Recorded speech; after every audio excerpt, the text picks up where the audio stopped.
Assalamualaikum dan selamat sejahtera. Okey, sekarang ni kita masuk 10.5 dalam buku teks awak, muka surat 242 berkenaan dengan wawasan Malaysia menuju masa hadapan. Okey, wawasan Malaysia. Ini kat sini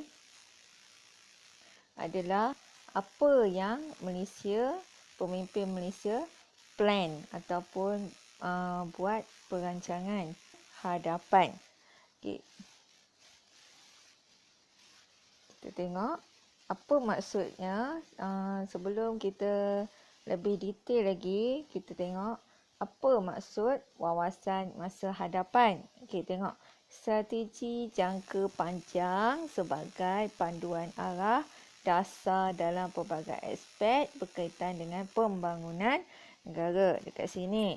Okey, Malaysia dah nampak dah apa yang akan berlaku pada masa hadapan. Dia kena rancang supaya tidak satu-satu isu tu tidak dibesar-besarkan ataupun tidak menjadi masalah untuk pemimpin-pemimpin yang akan datang untuk menikmati kehidupan yang lebih baik.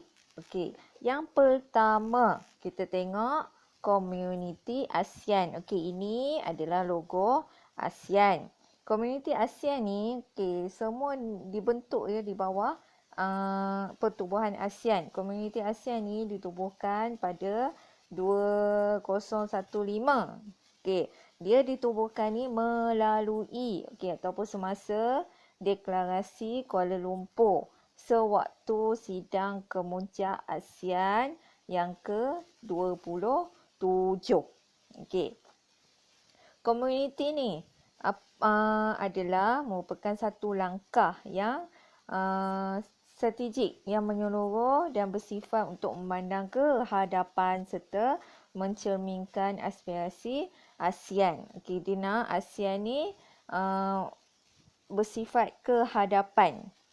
Okey, yang kedua, wawasan ASEAN memberikan fokus pada ekonomi, sosio budaya dan keselamatan. Pertumbuhan ekonomi ASEAN ni diharapkan dapat dipertingkatkan ke tahap yang lebih tinggi dengan kerjasama anggota-anggota ASEAN.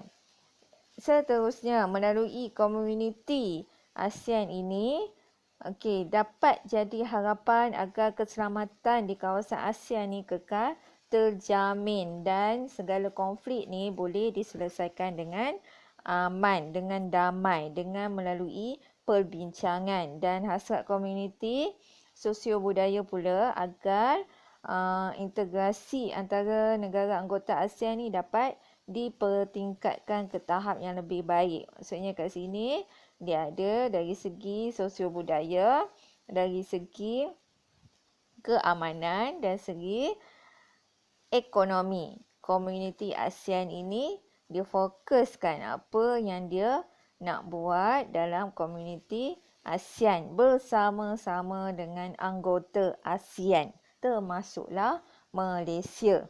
Okey, yang kedua, isu dia adalah keselamatan makanan. Okey, Malaysia serta negara anggota ASEAN ni, Asia Tenggara ni sedar bahawa satu je isu penting yang perlu dihadapi pada masa hadapan, iaitu antaranya adalah isu keselamatan makanan. Seperti yang kita tahu, kita pun perlukan makanan juga. Okey, itu sebabnya isu ni amat penting. United Nations Committee ataupun UNC pada tahun 1996 dia ada sebut bahawa keselamatan makanan ni adalah merujuk setiap orang bagi setiap masa mempunyai akses kepada sumber makanan. Sentiasa ada sumber makanan yang mencukupi dan selamat serta berkhasiat yang memenuhi keperluan makanan mereka. Okey, macam kita lah sendiri, kita nak makanan tu dia cukup. Dah cukup tu mesti selamat. Bila selamat tu dah tentulah berkhasiat. Itu apa yang dikatakan oleh UNC pada tahun 1996. Dan antara isu tentang keselamatan makanan ni, apa dia? Jangan fikir tentang makanan je. Makanan tu ada berkaitan dengan kenaikan harga barangan yang keterlaluan yang melampau ataupun bekalan barangan terhad kerana masalah pengeluaran ataupun bencana alam ataupun berlakunya pencemaran makanan. Okey, dia dah kena pasti isu dia keselamatan makanan dan kenapa isu ni isu keselamatan makanan ni dibahagikan kepada apa? Kenaikan harga barangan, bekalan, masalah pengeluaran, bencana alam dan pencemaran. Okey, bila ada isu, dah tentulah dia ada satu penyelesaian masalah. Okey, macam mana nak settle semua masalah? Okey, tadi kita dah tengok dah isu. Okey, sekarang ni macam mana Malaysia nak mengatasi masalah tersebut? Okey, masalah dia tersebut diselesaikan apabila Malaysia bekerjasama dengan negara anggota ASEAN ni dengan menubuhkan Rizab Security Makanan ASEAN. Nama pun Rizab, iaitu Rizab ni adalah disimpan khas. Okey, maksudnya disimpan khas. Okey, dengan tertubuhnya Rizab Security Makanan ASEAN, okey, ini usaha ini dilakukan untuk mendapatkan maklumat tentang dasar sekuriti makanan bagi negara anggota ASEAN dan membentuk simpanan beras kecemasan ASEAN. Makanan asas. Okey, dia kena bentuk. Malaysia ni bentuk dengan anggota-anggota ASEAN dengan bentuk simpanan beras kecemasan ASEAN. Dan Rizab ini boleh digunakan sewaktu kecemasan dan kadar yang ditetapkan sebanyak 50,000 tan yang disimpan sebagai stok. Okey, bila dah sentiasa ada dalam 50,000 tan tu disimpan sebagai stok dan mana-mana negara anggota ASEAN yang kekurangan makanan ataupun kekurangan bekalan makanan, Rizab ni lah yang akan menyalurkan makanan kepada negara-negara yang kekurangan makanan. Okey, selain itu kita tengok isu dia alam sekitar. Apa dia isu alam sekitar ni? Kalau tengok gambar pun awak tahu dia berkaitan dengan masalah jerebu. Okey, masalah jerebu ni kita tengok. Jerebu ni biasalah dia merupakan pencemaran udara yang menjejaskan jarak penglihatan ataupun penglihatan kita menjadi terhad dan juga menjejaskan kesihatan. Okey, sebab apa berlaku jerebu ni? Disebabkan pembakaran terbuka yang tidak terkawal, terutamanya pembakaran hutan. Okey, macam mana Malaysia ingin mengatasi ataupun ingin menyelesaikan masalah jerebu ni? Okey, Malaysia bersama-sama dengan anggota ASEAN mengambil langkah. Okey, langkah dia yang pertama ataupun cara yang pertama untuk selesaikan adalah melalui perjanjian ASEAN yang berkaitan dengan pencemaran jerebu merentas sempadan. Itu yang pertama. Mesti ada perjanjian. Yang kedua, perjanjian ini apa? Perjanjian ASEAN ni. Perjanjian ini merupakan sebuah perjanjian serantau yang pertama di dunia. Okey, awak kena ingat iaitu perjanjian ASEAN yang berkaitan dengan pencemaran jerebu merentas sempadan ni adalah perjanjian serantau yang pertama di dunia. Dan melalui ataupun menerusi perjanjian ini, negara anggota yang terlibat disarankan untuk mengambil langkah dari aspek undang-undang dan pentadbiran serta tindakan lain yang wajar seperti yang termaktub dalam perjanjian tersebut. Dalam perjanjian ini adalah kandungan-kandungan yang mengatakan bahawa jika ada masalah alam sekitar ni yang berlaku di setiap anggota, di setiap negara anggota, dia kena negara anggota yang terlibat ataupun terpapit perlu mengambil langkah dari aspek undang-undang dan pentadbiran. Tak boleh membiarkan sebab dia akan menjejaskan kawasan sekitar ataupun kawasan anggota-anggota negara ASEAN. Okey. Pelaksanaan tersebut amat penting bagi memastikan krisis jerebu tidak akan berlaku lagi dengan menekankan prinsip. Okey, apa prinsip dia? ASEAN tanpa jerebu 2020. Okey, sekarang kita dah 2021. Dia nak tekankan prinsip ASEAN tanpa jerebu 2020. Dan Malaysia dan Singapura juga bersetuju bekerjasama untuk melaksanakan aktiviti penyelidikan dan pembangunan dalam bidang pencegahan kebakaran di tanah gambut bagi mencari penyelesaian menangani isu jerebu di rantau ini. Biasanya pembakaran ini berlaku di kawasan tanah gambut yang kita tak nampak tanah tu terbakar, tapi di bawah di dalam tanah tersebut berlaku kebakaran. Itu yang susah kita nak bendung bila dia dah merebak. Okey, itu adalah isu yang ketiga, alam sekitar. Isu yang keempat, berkenaan dengan zon bebas nuklear. Zon bebas nuklear. Apa dia tu? Isu pertahanan dan keselamatan. Biasalah setiap negara ni dia mesti ada pertahanan dan keselamatan. Merupakan isu yang penting bagi memastikan rantau ASEAN ni berada dalam keadaan yang selamat. Terutamanya daripada persaingan senjata nuklear. Sebelum ni pun awak dah tahu dah perjanjian Lusaka tu apa. Dan kita takut senjata nuklear ni digunakan di kawasan Asia Tenggara ataupun di kawasan ASEAN. Macam mana Malaysia nak membendung daripada zon bebas daripada senjata nuklear ni? Malaysia menandatangani perjanjian zon bebas senjata nuklear Asia Tenggara pada tahun 1995 ataupun dikenali sebagai SEANWFZ.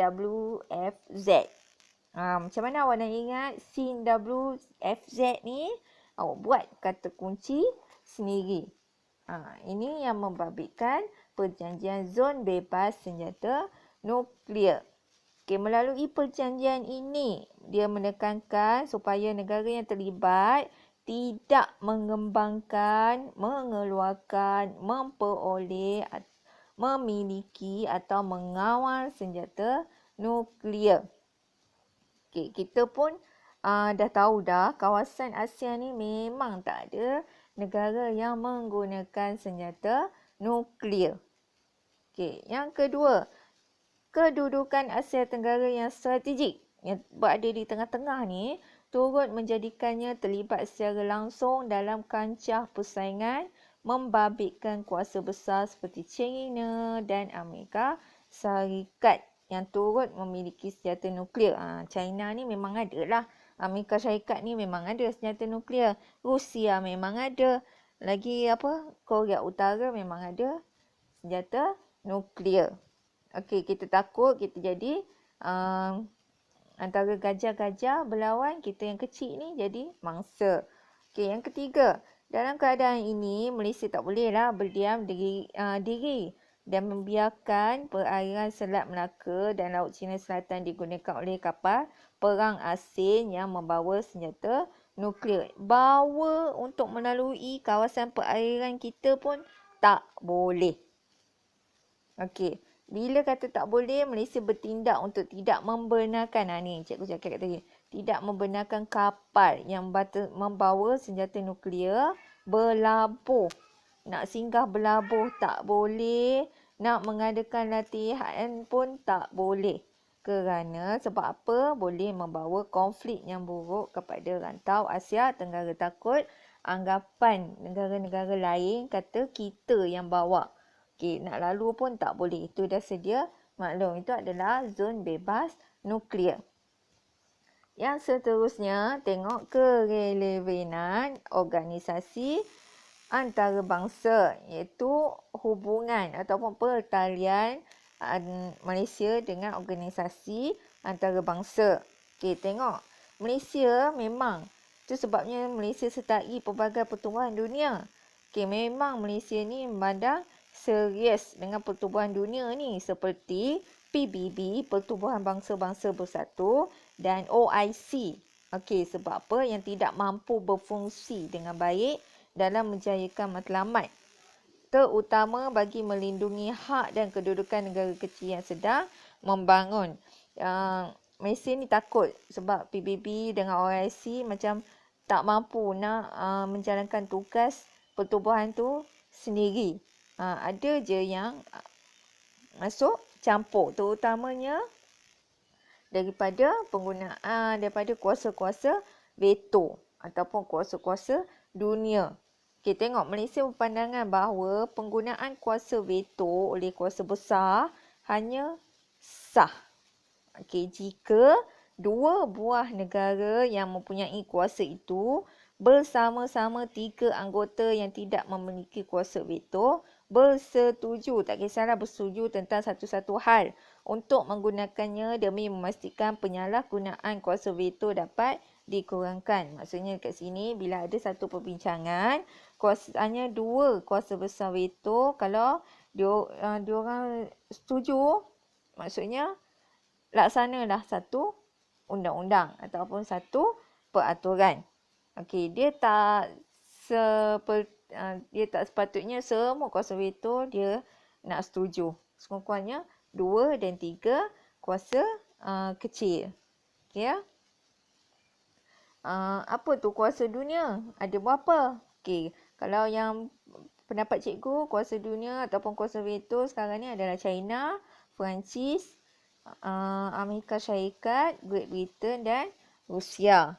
Okey, itu adalah kuasa-kuasa veto ataupun kuasa-kuasa besar di dunia. Okey, Malaysia menganjurkan sidang kemuncak Kuala Lumpur 2019 ni baru sahaja 2019 ni yang melibatkan kira-kira 56 buah negara Islam. Okey, semua ada dalam pertubuhan OIC dengan 450 perwakilan. Dan kenapa Malaysia mengadakan sidang kemuncak ni? Untuk merapatkan jurang dan kedudukan masyarakat Islam bagi menangani pelbagai isu. Okey, seterusnya tengok berkaitan dengan hak asasi pelarian dan pendatang asing tanpa izin ataupun parti. Okey, Malaysia ni memang dari dulu lagi sedar bahawa isu hak asasi manusia, pelarian dan pendatang asing tanpa izin ataupun parti mesti ada saling berkait dengan pada masa hadapan. Kalau kita tak selesaikan isu ini, akan mendatangkan masalah kepada Malaysia pada masa akan datang. Dan seperti yang kita tahu, kenapa parti itu datang, pelarian itu datang ke Malaysia disebabkan oleh keamanan, kemakmuran dan pertumbuhan ekonomi yang pesat di Malaysia. Itu sebabnya faktor kenapa parti ini suka sangat datang di Malaysia. Okey. Tengok, kehadiran parti pendatang asing tanpa izin ni dan pelarian ni mampu membawa implikasi terhadap sosial, ekonomi, jenayah, politik dan hubungan diplomatik serta berupaya untuk mengancam ketenteraman dan keselamatan negara. Okey, dekat sini Malaysia turut membendung kemasukan parti melalui pengukuhan mekanisme pengurusan warga asing. Macam mana Malaysia ni nak selesaikan isu-isu parti ni? Malaysia terlibat dalam pelbagai program di bawah PBB, terutamanya United Nations High Commissioner of Refugee ataupun UNHCR. Okey, dan Malaysia juga dilantik sebagai ahli Suruhanjaya ni pada tahun 1993 hingga 1995. Dan sebagai langkah yang Malaysia ni memandang serius ni, langkah proaktif ni, juga sebuah badan berkaitan dengan hak asasi manusia iaitu Suruhanjaya Hak Asasi Manusia Malaysia ataupun dikenali sebagai SUHAKAM telah ditubuhkan pada tahun 1999. Ini adalah logo SUHAKAM. Okey, bila kita tengok Malaysia ni melihat sentiasa melihat masa hadapan yang positif. Okey, pada sentiasa bekerjasama dengan anggota-anggota negara ASEAN dengan komuniti ASEAN sebab kita ni dikelilingi, kita memang kena berhubungan rapat untuk meningkatkan ekonomi, politik dan sosial dan mencegah segala-segala jenayah yang berlaku. Kita mesti bekerja sama. Okey, dan Malaysia ni memang memegang strategi diplomatik dua hala atau pelbagai hala yang disokong oleh pelaksanaan dasar luar. Okey, sejak kemerdekaan lagi. Itu namanya Malaysia, dan Malaysia ni memang tak suka perang. Dia apa-apa masalah pun mesti berbincang. Okey, itu saja untuk 10.5.